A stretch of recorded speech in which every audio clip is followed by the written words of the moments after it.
welcome to Aaron's story again.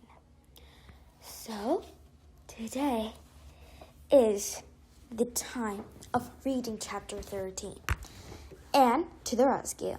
So, Anne went to rescue to who? For who? To where? So let's find out and let's solve and resolve your curiosity in chapter 13. Let's go! The Canadian Prime Minister came to Prince Edward Island to give a speech. Most of Alola, including Marilla, Rachel Lynde, Diana's parents, and Aunt Josephine, traveled the 30 miles to hear him. Marilla wasn't about leaving Anne and Matthew alone overnight. The girl was so sad and quite lately. It was hard to lose her best friend. Anne wasn't even allowed to speak at Anne at school. Not Anne. Diana was not allowed to speak with Anne. Every night, Anne came home and told the Cuthberts all the things she and Diana did not do. And so, Anne and Matthew find themselves along the far one winter night. She was struggling with her math homework. "Matthew, did you study math in school?" she asked. "Sure," he replied. "Don't know what I remembered much, though." "I wish you did. These are very hard. I hate to think that Gilbert will get them all right and I won't." "Well, no," Matthew sniffed, shifted in his chair. "Mr. Phillips told me last week that you were making rapid progress." Anne and Matthew's talk was cut short by a banging on the door. Diana stood there, white-faced and breathless. She had only a shawl thrown on her shoulders. "Diana!" Anne ran to the door. "What's the matter?" "It's Minnie," Diana cried. "She's so sick. She has a crop. Mary Jo Spencer is staying with us while Mother and Father are away, but she doesn't know what to do. Oh, Anne, Minnie is just a baby. I'm so scared." Matthew grabbed his coat and hat and led her the world. "He's gone for the doctor," Anne said as she got her coat. "He doesn't have to say a word. I just know. He'll have to go away to Carmody," Diana said. "Dr. Blythe went down to the town, and I think Dr. Blair did too." "There's no time to talk," Anne took Diana's hand. "I know what to do. Don't forget, I looked after 3 sets of twins. They always got a crop." The 2 girls went through the woods to the berries. Minnie, aged 2, who was truly sick, look. Mary Jo paced the floor with a crying baby in her arms. "She's pretty sick," Anne said, "but I've been worse," and set to the work right away. She ordered Mary Jo to heat some water. Diana put her sister to bed and fixed up the medicine and started to long night helping Minnie. It was a long night and very hard work. It is a hard work. Anne and Diana fed Minnie her medicine and kept her warm. Matthew and her doctor finally arrived at 3 in the morning. Matthew had to go all the way to Carmody to find him, and the trip was a long one. The doctor examined Minnie. He said that the danger had passed. "You done a fine job, Miss Shirley," he said. "I was worried about for a while there," Anne admitted, although I had nothing to Diana or Mary Jo. Matthew and Anne walked away to Green Gables by the moonlight. Even though she was very tired, she couldn't stop talking. "I used to complain about taking care of many twins," she said, "but I'm glad of it now. I knew what to do to take care of him and calm. I wouldn't have helped if I were crying too." "You did a fine thing, Anne girl," Matthew said. You should hide up the bed and get some sleep. Don't worry about the school tomorrow. I'll do your chores. I hate to miss school and fall behind the other kids. Anne said sleepily. I just don't think I could get them no matter how hard I'm tired. In fact, Anne didn't wake up until lunchtime. She was into the back kitchen to find Marilla cooking. Well, now it isn't that little Dr. Shirley. Marilla smiled. Marilla, said Anne happily. How was your trip? Did you see Prime Minister? I did. And the trip was fine. And Matthew told me about your night. Marilla put her hands on Anne's shoulder. It was a good thing you were here. I wouldn't have been much help. I've never seen a child with a croup. You should know, Marilla added. Mrs. Barry was here in the morning. The doctor told her that you saved a little Minnie's life. He never would gotten here in that time. I'm so glad, Anne said. She felt like she might cry from happiness and relief. She also said you could come back and play with Diana anytime.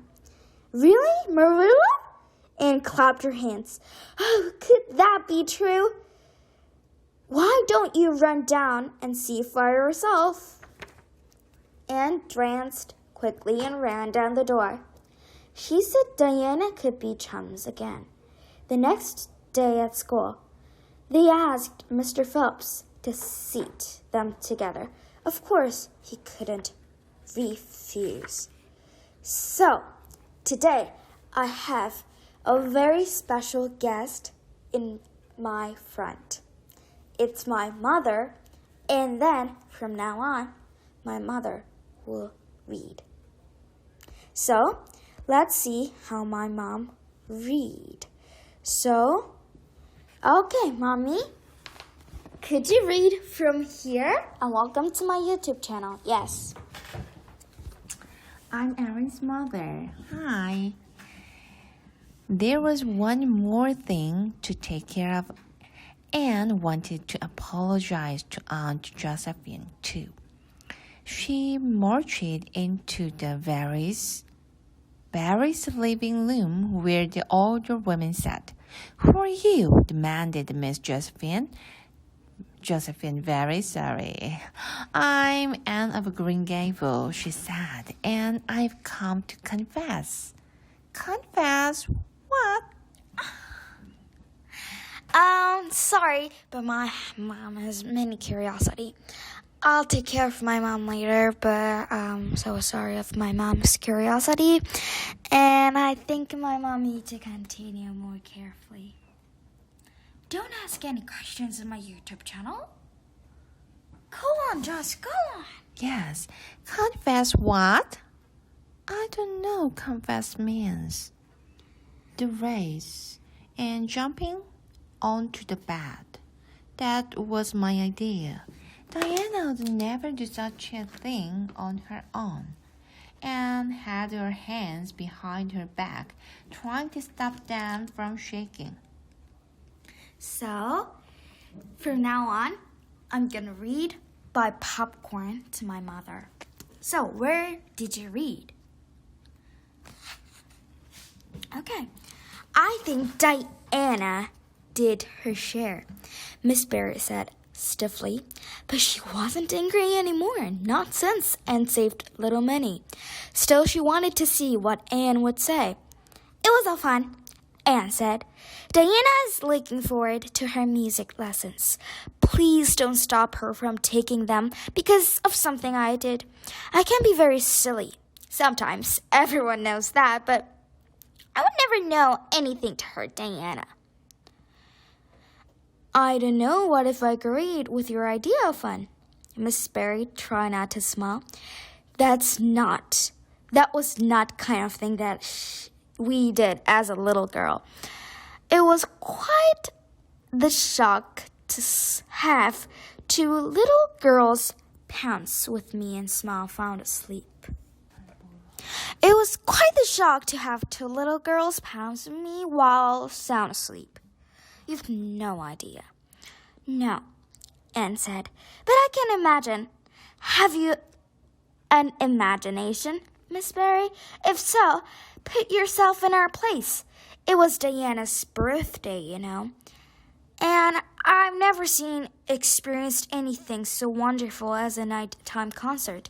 You might be used to sleep in the spare beds, but for me, an orphan girl, I never had such a honor before. This time, Miss Barry laughed out loud. Diana, listening from the hall, sighed with relief. I'm afraid my imagination is a little lusty, but as soon as I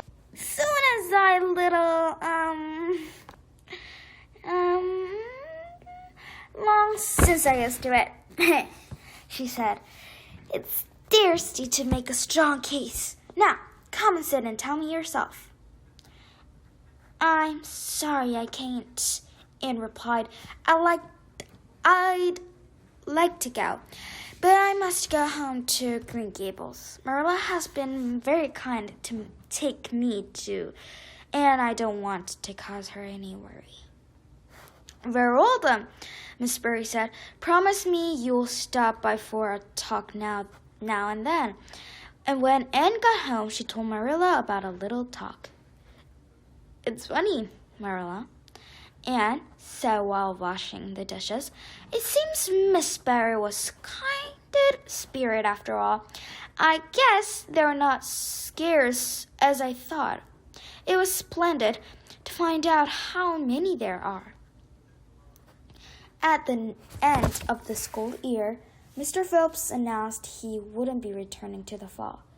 The girls cried, including Anne. And surely, you always said Mr. Phillips wasn't a good teacher. It looked at you now, all red-eyed and weepy. I know, Marilla. I try not to cry, honest I did. But farewell speech was so sweet and lovely. I couldn't help myself. This was the start of a very busy summer for Anne. Thankfully, it passed out without too much trouble. Oh, there was a little thing that ended. When lost in dreaming, she walked clean over the edge of the long bridge into the brook. Marilla had grown too used to Anne, and her strange ways didn't bother her. One morning, Anne said, Marilla, isn't it nice to think that tomorrow's a new day with no mistakes in it yet? I bet you'll make plenty, though, said Marilla. I never saw anyone so ready to make mistakes. Anne, yes, but don't I know it? But have you ever noticed an encouraging thing about me? I never make the same mistakes twice. So, that's the end of chapter 13. So far, we met a lot of situations.